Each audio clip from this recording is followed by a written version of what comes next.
past the biggest hurdle. Yeah. Now all you have to do is I'd look at everything. I remember one time I applied at this little IT company here in Athens, and they were really catering towards like smaller companies that say didn't have an internal IT guy. And I didn't come from an IT background, came from an AV background, picked up IT along the way. I said, well, hey, I could do this. So I go in and to fill out the application, and it was the strangest environment I've ever been in. I go in there, and the lady who greeted me never really greeted me. Everybody's scurrying around just doing their own thing. Nobody said, hey, we're glad you're here, da, da, da. They handed me a packet to fill out and pointed me to a table. And I'm filling out stuff about like who my favorite superhero is. And I'm like, what the hell does this have to do with what I can do? And when I finished, I went along with it. I'm like, everything is psychological, right? So I go along with it, I fill it out. There was no, hey, thanks for stopping by. We'll be following up with you. Here's the process. It was just hand in the paper, and I walked out the door in silence. So I was like, these guys were chumps. I just wasted about an hour of my life. So I went and I sat in my car, and I just totally went off on them. And I was like, please tell me that you didn't just waste my time like this. And the guy was so offended. And I said, man, you don't understand what you're doing here. It's like, if you're looking to qualify IT people, this is the wrong way to do it. And he was offended by that, but that was one of my best opportunities to show this is just not the way to do things. But I was interviewing them. And you have that power when you walk in the door. You have something that it is an equal transaction. And like, I loved what you said about, I will not work for bad leadership. And you go, well, how do I know what good leadership looks like? Work for some bad leadership. Yeah, I mean, what it comes down to, there's a couple different answers to that. One, the most obvious answer is like, well, maybe it's not bad leadership. Maybe it's just not the place for you. And yeah, that's one way to look at it. So yeah, maybe one way to look at it is that place you saw in that particular situation just wasn't for you, and that wasn't your vibe. But the thing is that you can't just like dismiss that. If it's not for you, a lot of times, how many times have you interviewed for a job that you knew you didn't want to do? You knew it was way too far away. You knew the drive, you knew getting there, the uniform they wanted you to work, the hours, the shift they wanted you to work just wasn't for you. And you knew it wasn't going to work, but you did the job anyway because you were desperate to get a job. And you worked there for 2 weeks and was like, okay, I'm done. I can't do this. We've done it, especially the older people, because I've done the telemarketing thing before and worked there 1 or 2 days and was like, this is not for me. Mm-hmm. And so you have to. So the one side of that is you have to trust the voice on the inside. Is you may not be the most experienced in your field yet. You may be young in the field, or maybe you're old in the field, but you still never been able to get that brass ring you're looking for. You got to listen to the voice inside that says, is this a good fit for me? Yes or no. If it's not a good fit for you, it's not a good fit for you. And you can't force it. You can't make yourself work in that environment. And if you do, you're going to be terrible at it, not because you can't get it done, but because your own mental blocks, your own inability to get past the problems won't allow you to relax and enjoy what's happening. Cognitive dissonance is a real thing. Mm-hmm. So I say all that to say, on one hand of that, the wrong type of leadership for your personality type will never work well for you, regardless. And it's okay, even if you're not the most experienced, to say, I just don't think this is for me. And the more you can not be upset at people for not understanding you, the more you can start to say calmly to someone who's in charge and say, listen, I really appreciate this opportunity you gave me, and I appreciate it, but this is just, I already knew this wasn't for me, but I was desperate to get a job, and this is just not for me. And it's okay to do that. It's okay. You don't have to put up with something or endure something. I once had a position that I worked really hard to get, and it paid really well. And I only did it for not even a full 90 days. But I knew I couldn't do it for a whole year. I was in it. I was doing it, and I was embarrassed to resign. as quickly as I did, but I just knew it wasn't for me. And it wasn't, and it was a maturity thing. Like it was like I became a better person when I realized I'm mad at this situation and I hate this place, not because it's bad. It's just not for me. And I don't belong here anymore. And I need to go. And I don't need to be here for a whole year to realize that. And if I realized, if I could articulate that then how I can now, I would have saved myself a whole lot of heartache. So that's that whole part there. Now let's go to the second part of just bad leadership. Now, sometimes bad leadership is just bad leadership, and we've been there. Sometimes, just because a person has been appointed to be your manager or your director or your supervisor of some sort does not make them qualified to be a supervisor. That position became open. They were available. They had done diligence, and they proved to somebody that they might be able to handle it. Whether or not they can is of no consequence on the title itself. So what I mean by that is just because someone is a manager, it does not make them a leader. Leadership quality is what makes a person a leader. Being the type of person who will never ask someone to do something that they're not willing to do themselves. Someone who genuinely cares about the people that they work with, someone who has an understanding of the purpose of what they're trying to accomplish, a person who does not exhibit the detrimental behaviors of someone who is a subordinate. I learned so much. I changed so much as a leader when I decided that I was going to stop complaining the way I did when I wasn't a supervisor. I used to be the type of supervisor that would complain about my supervisors all the time. And then I would notice that I was doing it in front of my own people, my subordinates, the guys that worked for me, the ladies that worked for me. And what I noticed was something that was very important. The culture of my team that I managed became a culture of complaining and moaning and at the tip of the hat anytime something bad happened, having a terrible outlook and not having positivity and negativity. And when I realized that, when I finally woke up and saw that, I realized I was creating a culture that I was being submitted to that I didn't want to pass down. They say that crap rolls downhill. You don't have to be that type of leader. You can just decide to say, we're not going to do that in this area. And so what I changed about the way that I led is I started telling people, and in fact, one of my subordinates taught me this. One day while I was moaning and complaining about something, he looked at me and he said, "It's just a job, BK." I had been working for over 20 years and didn't realize that these are just jobs and I don't have to take it so seriously. And I do need to do a great job, but we don't have to hate being here all the time. Right. We can choose to control how we feel, mental health being important, controlling the ecosystem. Just like there's an AC in the room that can make it cooler. You can control that AC and take something that's very sweaty and uncomfortable and turn it into something cool and relaxing. And so what I try to be as a leader is to be the air conditioning in whatever room I'm in. If it was hot and terrible and stinky and musty, when I walked in the room, I want to be the air conditioner that conditions that environment to chill out and relax and calm down. Yes, it can be stressful when the stage box all of a sudden stops responding and all of a sudden we're getting feedback from everywhere or the mics don't work at all. But we're going to get that done, but we don't have to yell epithets at each other while it's happening, and understanding, okay, let's sit back. Why did this happen? That's what your boss did in that situation. He could have yelled at you, but what is that going to solve at this point? All it's going to do is cause conflict between you guys, and that's not going to be productive. All he had to say is calmly, what happened? How did this happen? How did we get here? How can we prevent this from happening next time? Okay, let's just do that next time instead of the other thing.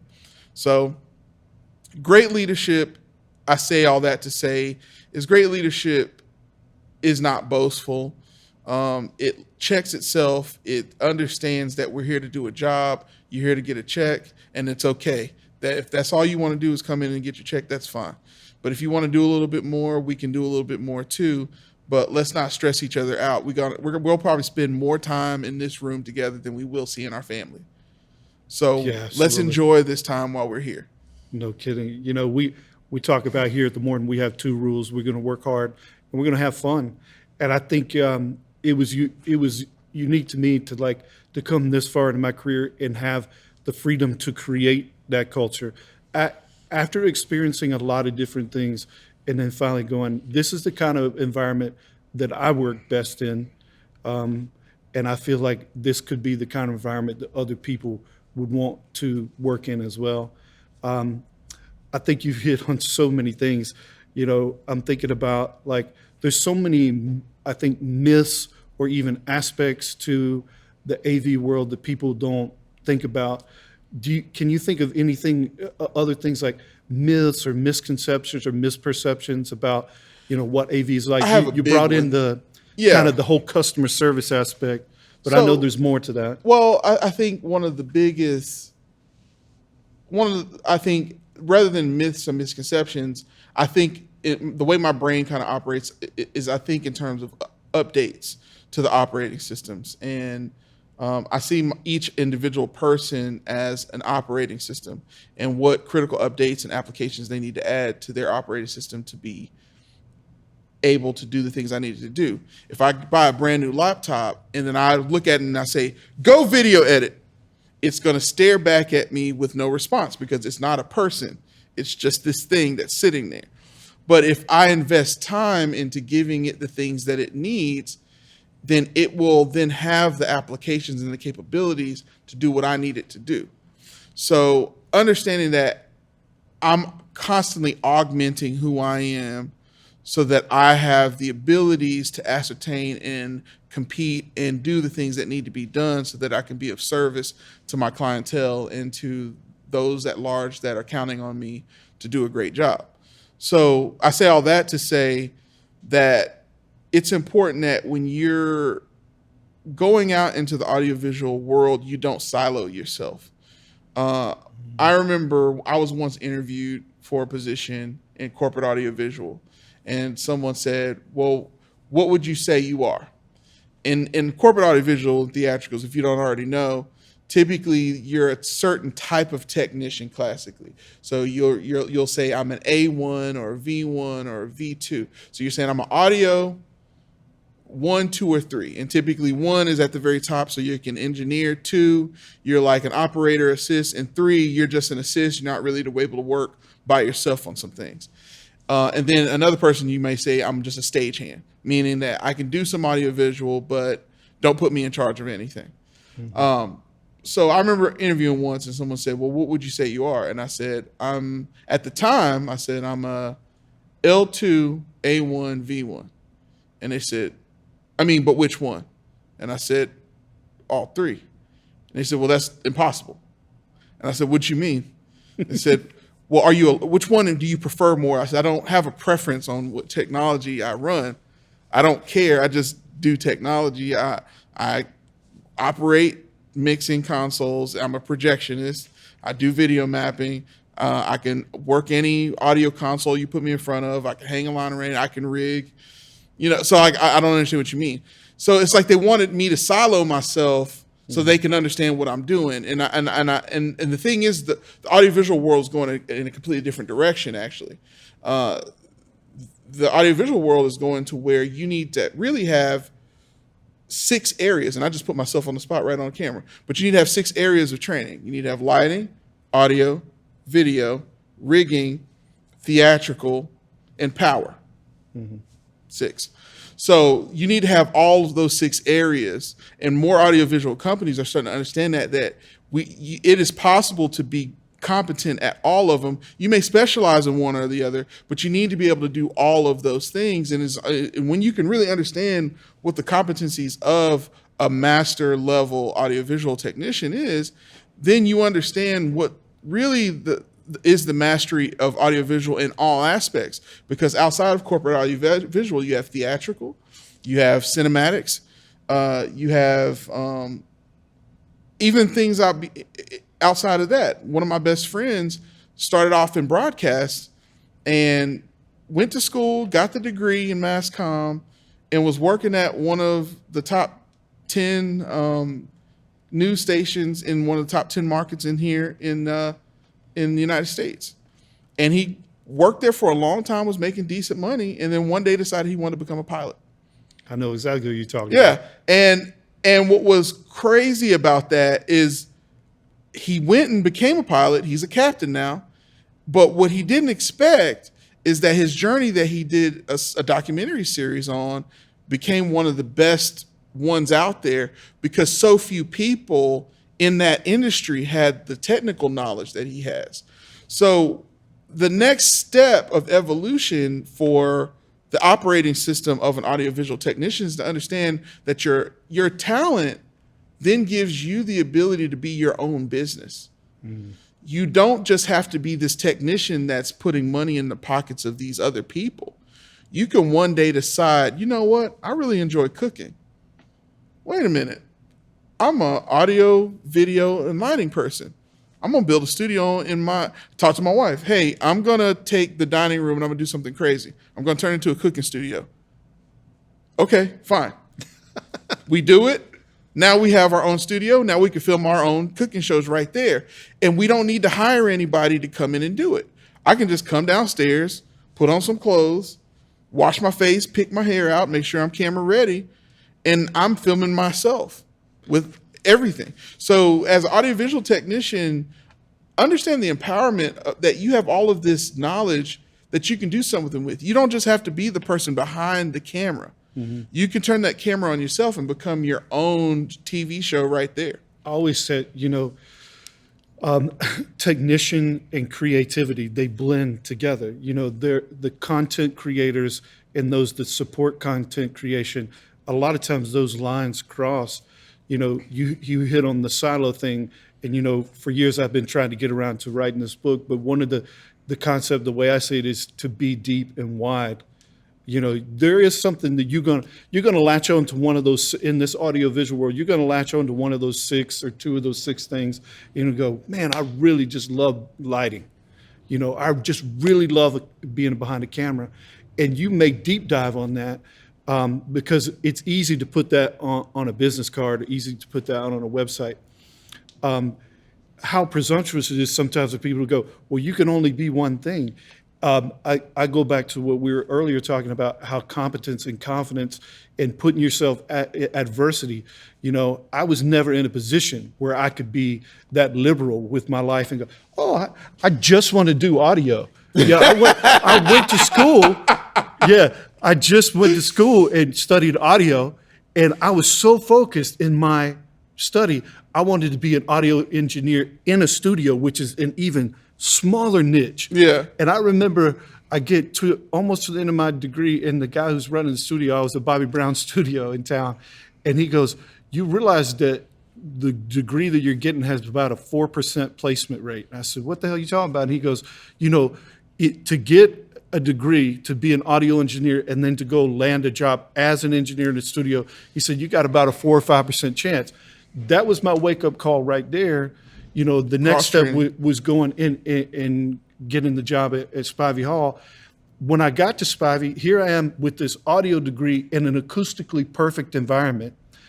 I'm like, why am I here? They don't need me. I got behind a lighting console and decided that a fader was a fader. Mm-hmm. And whether it controlled the intensity of audio or the intensity of light. And so signal flow is the same no matter what you're in. Signal flow, whether you're working with audio, video, or lighting, is the same thing. And power. And same thing with power too. So as long as you understand signal flow, you can do anything in this business. Because that's a hard concept for a lot of people to even ascertain. There are people who are watching this that don't know what we're talking about. You're getting signals, they generate somewhere, they travel in and out of pieces of equipment over wires or sometimes wirelessly, and they come out. Yeah. Either on a television or through a set of speakers or through a lighting instrument. Mm-hmm. And I think sometimes if I had not had the, quote, adversity that I chose like to go ahead and get married, start my life and my career all at the same time, it wouldn't have pushed me to learn those new aspects. I might have siloed myself. Yeah. I picked up lighting and absolutely loved it. I got so enamored with lighting and good at lighting, I stopped billing myself as an audio engineer. And it wasn't until many, many years down the road that I realized, in coming to work with you and stuff, I was like, hey, I'm a pretty good audio engineer. Yeah, because I got a pretty good set of ears. And because when you started working with me, my philosophy is everybody does everything.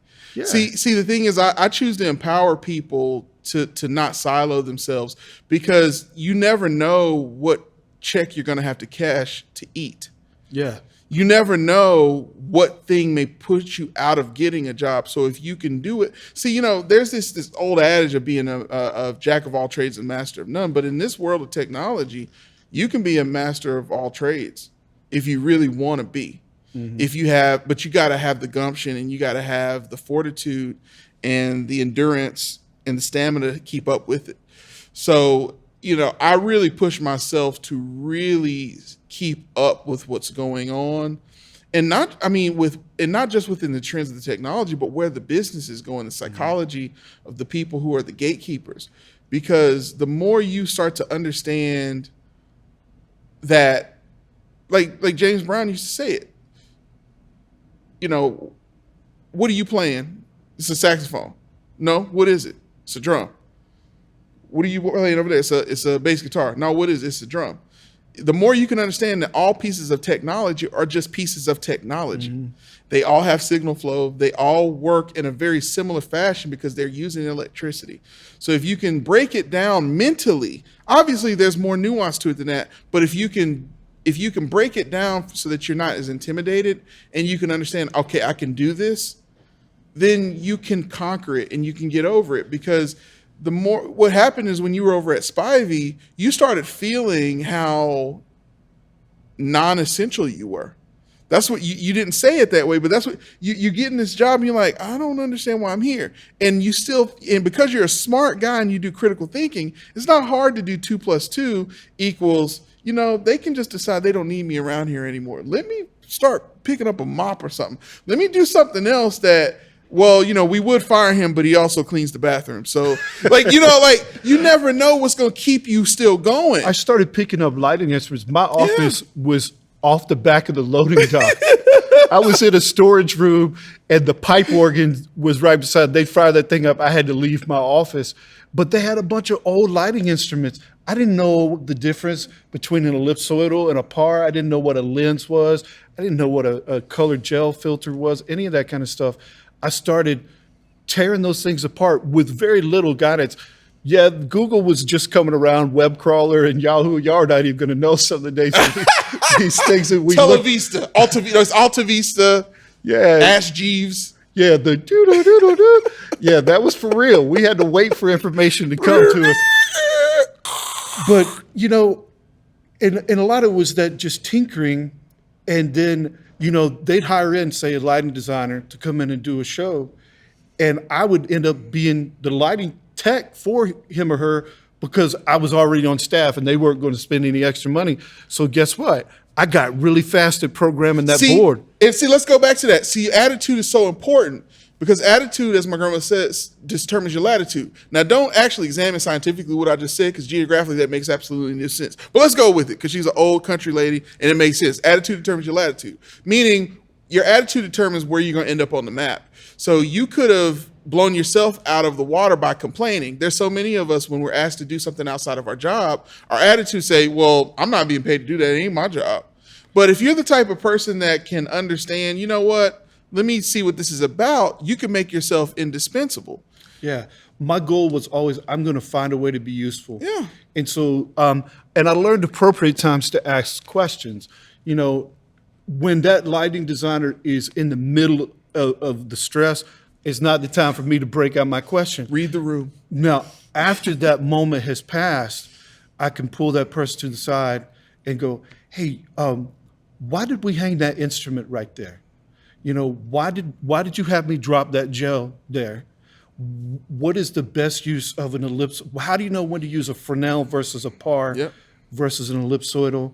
And this is just conventional light. Then you started talking about, well, how do you know whether to use an LED fixture versus this versus that, and color balancing and all this kind of stuff. And I picked it up by rote, and it was pretty amazing that way. And what was weird was my competence and confidence grew in that area, and almost my competence and confidence in audio stayed dormant.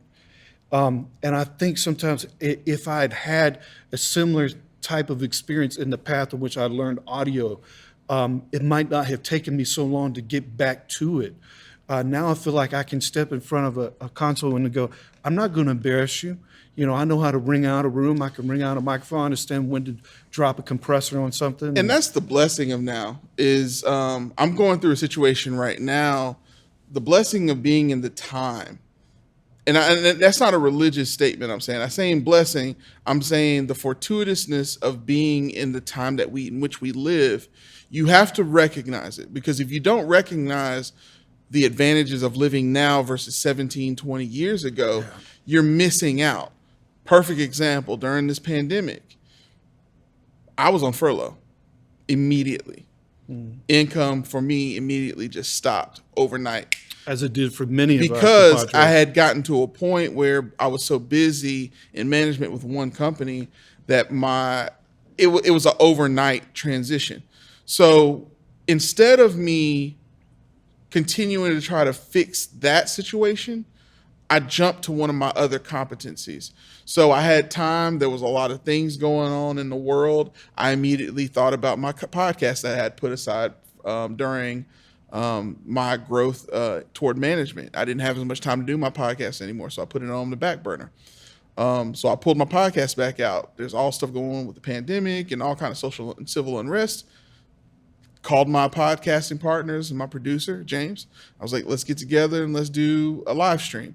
We hadn't done live streams, and the technology had gotten better, and it gave me an opportunity to push myself to do something. It put some pressure on me. It gave me something to do. It gave me something to stay sharp. And so I taught myself how to do live streams at a much higher level than I had seen it being done online.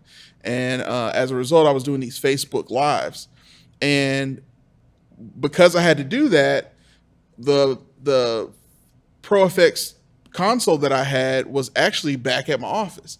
Well, every place is like a hazmat area at that time during the pandemic. So I'm definitely not leaving my house while everybody's on lockdown. So I was able to go on Amazon, found a really small USB digital console, analog console with USB out that allowed me to be able to get audio interface in my computer. I was able to get a microphone. I was able to get a little small ring light for a little bit of nothing. And for less than, $200, I was good to go. And I had a little small studio built in my living room. You just said $200. Less than $200. And so to put that in perspective, if you were to try to do even just a one person in front of a camera 10 years ago, 15 years ago, 20 years ago, easily it'd have been $1,000. Yeah. So I was able to get that done, and because I had Amazon Prime, it got there in a couple of days, and we were able to do this live stream at a much higher level. And as a result, I didn't know this, but someone at a company that I'm now contracting at saw that. And because of the pandemic, their business model had to change to doing meetings a different way. And it had to do with social distancing and doing a lot of live streaming and meeting with people via Zoom. And because they saw me doing this like every week online, they were like, you remember that guy who used to work for us like back in 2014? Well, he does this on Facebook like it's nothing. Maybe we should call him. They called me in, and I'm like, yeah. But if I had not pushed myself to augment my skill set, and if I just sat on the couch and did nothing and been woe is me, if I hadn't taken those steps, I wouldn't have had the technology, one, to be seen by the people who could give me my next opportunity, but two, I then had the essential equipment I needed to then do that job on the first day of the job and hit the ground running, no problem. And I'm helping them solve solutions that they've been testing but hadn't had a chance to really put into action yet. So I say all that to say is that don't miss the blessing of the time in which we live. Really understand that if there's something that you're nervous about, then augment your skills. And definitely, if you're an inexperienced person with audio, video, lighting, cinematics, theatricals, power, do not wait to learn what a 20 amp outlet is when you get on the job. You got 15 and 20 amp outlets in your house. You got a circuit breaker. Learn how to use and work power and to not overload power in your house. Teach yourself, get yourself a small $50 mixing console and start ringing out your room in your house so that you don't have to figure out what feedback is. Principles are the same regardless. Teach yourself how to get lost in a mixing console in your house. Get lost and put audio into a console and not know how to get it out, and teach yourself how to do it in your house. It's inexpensive to do it. And then you'll also have the tools to then freelance and take that stuff with you on the job site when you need it. Absolutely. I think I know the answer to this next question, but because you were talking all around it, but what advice would you give to someone who's looking to join this profession? And obviously, you talked about just augmenting your skill set. Don't be idle. But if you have some more to add to that, go ahead. My advice is join us, kid. We're waiting for you. No, I'm just kidding. No, like the thing is, don't wait for the job application to start working in your profession. Get this through your head. A job is not a career, and a career is not a position at a company. A career is the craftsmanship or craftwomanship that you bring to the table when you get to the job interview. You can be an audio professional and never even worked a job. I'm gonna say that to you again. You can be an audio professional and never worked a job. How is that? Because let's say you've been playing video games your entire life. Are you not a gamer already? If you do nothing but watch anime all day, are you not already an anime fan? Just because somebody puts money in your hand to do that thing doesn't mean you're any more professional or less professional. You're just getting paid now. Mm-hmm. So we live in a time where you can live out your career when you're in a safe environment. And when you're in an environment where if you're still living with your parents, you're still in a situation where you don't have to pay the bills all the time. Maybe you got a spouse who is footing the bill for you right now while you're trying to get back on your feet. Don't waste the resources that they've given you to have support until you get on your feet. Mm-hmm. Get on your feet and then get paid. Don't get paid and then get on your feet. Yeah, work the equation the opposite way. Exactly. Well, learn to be the person, be at a high level before you get the call. Be at a high level at all times so that you don't have to get ready, you stay ready. And that leads into my next questions about steps that you take to begin the process of becoming successful in this career. Now, I know recently I was telling you a little bit about, been doing lighting for 20 years now. And then most recently I was teaching myself how to take a MIDI controller, which is normally used to control things in the music world. Audio, and has been around for a long time. And I'm watching these videos and I, no offense to anybody who's younger than me, I'm in my mid-40s. I'm watching these kids who are absolute wizards. They are beasts. I'm learning from kids that are younger than my children. Yeah. And I'm watching, and I'm, wait, how, that was too quick. What did you just do? Let me roll that video back. And, I can remember, this was just a few weeks ago. This is my earliest venture. And it was because I wanted to expose myself to something new. So I buy this Akai MIDI controller and I go find this software, and then I'm wrestling with this thing in my home office, and nobody's pushing me to do this. It wasn't like my boss came to and mandated me and said, "Hey, Stephen, I really want you to take a MIDI controller and learn how to do this because I think there's going to be an opportunity for you to use the skill." Right now, nobody has asked me to do it. I'm looking for opportunities to use this skill set.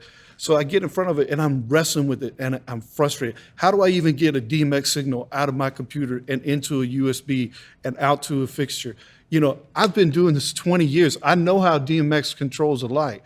But then how do I get this MIDI controller to operate the light and function? To speak to this thing. Exactly. And man, there was this moment. And I was fighting it. I'd wrestle it till 2 and 3 in the morning every night for about a week. And so I had this aha moment, and it was a eureka kind of scream, primal scream. My wife's working at home now too on her own business, and she says, "You just figured something out, didn't you?" And And I said, yes, ma'am, I did.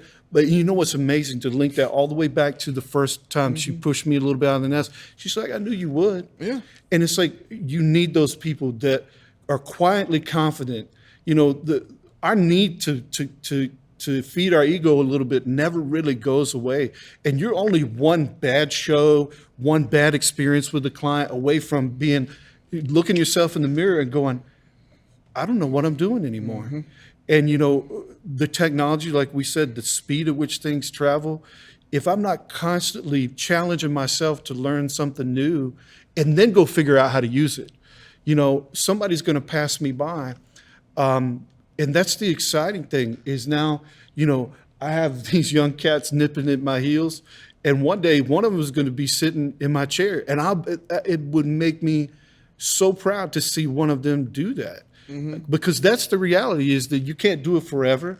You know, your body changes, you know, your body erodes no matter what you try to do.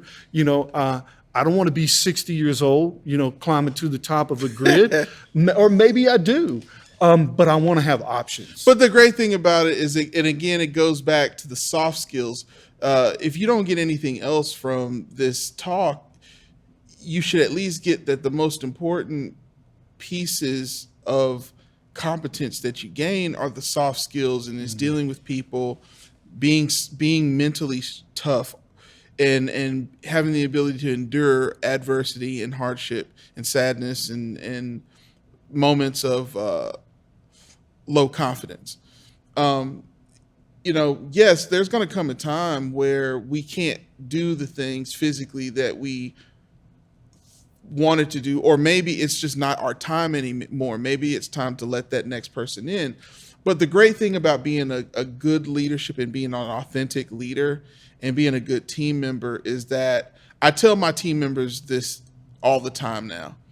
One of y'all could be my boss someday, and I want you to want to hire me. So I want you to leave.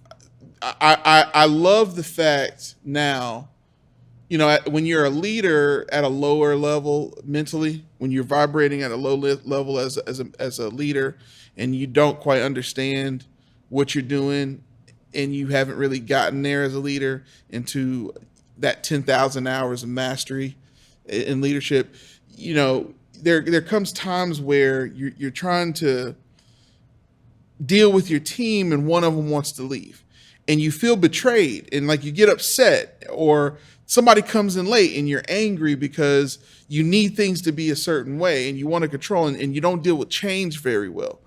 But the better you get at leadership, and the better you get at understanding how to manage a team and build a team and authentically give something to them as opposed to taking away from them all the time, you start to celebrate when they go to the next place. You start to appreciate that you had them for the time that you did, and that you want them to go off and do great. And so, you know, I celebrate. I got a guy right now who was he's the best he's the best lighting technician I've ever had. I wish you could have met him. One of the best lighting technicians I've ever had to work with. And he was a young dude who just tinkered. I mean, no real formal education, but he knew more than any lighting guy I've ever known. And he's making big bucks now. And he moved on. But what's great is we still have a great relationship now, where, you know, he teaches me things. Right. All the time. And I never thought somebody so many years my junior could teach me. But me having the humility to learn from someone younger than me and may have less life experience than me gives me so much more, because then I understand that I'm not here to teach him, because sometimes as an older guy, you feel like you're here to teach younger people, but that's not true. These younger people are here to teach us. They're here to teach us the technology. So we need to let them do that. The worst thing you can do is teach. They grew up with it. They are the Borg. It's a part of who they are. They are assimilated with it, you know? So the worst thing you can do is cut a young person off from teaching you the essential skills that you need. But what they need you for is when their girlfriend breaks up with them or their boyfriend does something crazy and they come to work and they're falling apart, and all of this brilliant skill that they have, they can't handle anymore, or they are lonely and they don't know how to deal. They're this guy or girl who's done all this great technology, but they can't get it together socially and they don't have the friend group they want. Or, there's things that they can learn from you. Excuse me. There are things that they can learn from you that have nothing to do with the technology. And that's really where the next level of mastery goes. So I say all that to say is that, if you're watching this video and you're young and you're inexperienced, don't just watch this and feel like we're here to teach you something. We're encouraging you to step up and be that leadership and teach us what we don't know and help remind us that there's a lot that you can bring to the table too. We're in a lab together. Yeah. And we're on a journey of discovery. Exactly. Last question we've asked everybody who's come in on this series, and you've kind of talked around it a little bit. The elephant in the room, COVID-19 pandemic. We're still in the middle of this.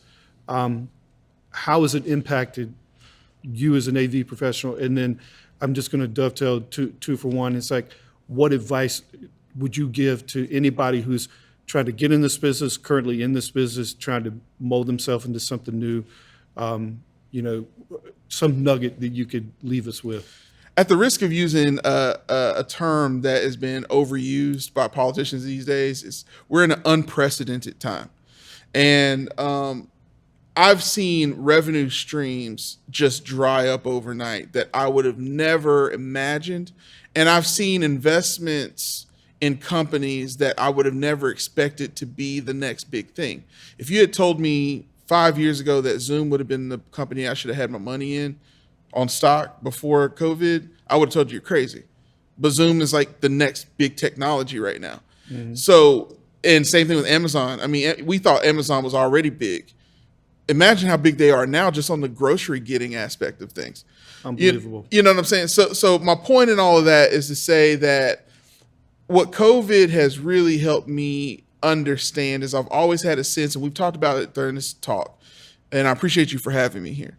Absolutely. Is that I'm happy that I've never put my eggs in one basket. And there have been so many people over the years that told me I needed to just focus on one thing. But multiple revenue streams is what you need to be focusing on as a professional, not just as an audiovisual professional, multiple revenue streams. So that if something goes down, you have other opportunities. So what that's going to mean is that you need to have skill sets outside of just working the 9-to-5 jobs you have. So freelancing is something that everyone in this business should be good at. Having a good position that gives you the opportunity to have the benefits you need, and having some sort of savings and retirement plan, that's good. And then producing your own projects. You should, if you are a skilled tradesperson in the audiovisual industry, you should be producing content. You need to be a content creator. And there's not too much content out there. Some people feel like, well, there's too many YouTube channels. There's not nearly enough. There's not nearly enough content. If you understand where content is going, if you understand how people digest content, you'll understand there's a place for every single one of us. But you have to be creative in how you think. I never thought cooking would be where I'm going. And I'm not nearly where I want to be with it yet. Same thing with being a hot pepper challenge eater and champion. I've conquered some challenges there, but I want to keep going, because you never know where your next check that you're going to eat from is coming from. So prepare for the worst. Get multiple revenue streams, and in order to do that, you got to network with all kinds of people. So diversify your portfolio and your skill set. I love that. I mean, you can have a good position that's steady, but I never really gave up gigging when I came here to the Morton, and I feel like I had a great relationship with my director, who understood my need to go do that and still get some extra experiences outside of here, and how that enhances what I do here, still understanding where my proverbial bread is buttered. Yep. But then also the thing that I'm not practicing well is creating my own content, but I'm getting around to it. Well, I think this is some good content you got creating right now. We're getting to it. And this was out of need. Like right now, the Morton Theater is shut down to patrons, but we're trying to touch our audience and just give them a glimpse into our world. And wow, we might be running out of room on our SD cards right now. But man, it's been such a pleasure to sit down and talk to you. Again, BK Jackson, one of the best people you're ever going to meet, period. One of the absolute most fantastic AV professionals I've ever had the opportunity to work with, and absolute blessing to be call this man a friend. So hey, thanks there's so much. a mirror between the two of us because I feel the same way about you, man. Thank you for having me. It's been an honor. And hopefully you guys got something out of this. Ladies and gentlemen, everyone in between, with all due respect, it's your boy BK, a.k.a. Chef Boyard BK, a.k.a. that boy that be cooking. Make sure you're cooking it right. And that's just not just in life, but in every aspect, keeping it the player way. Thanks, everybody, for joining us at the Morton Green Room.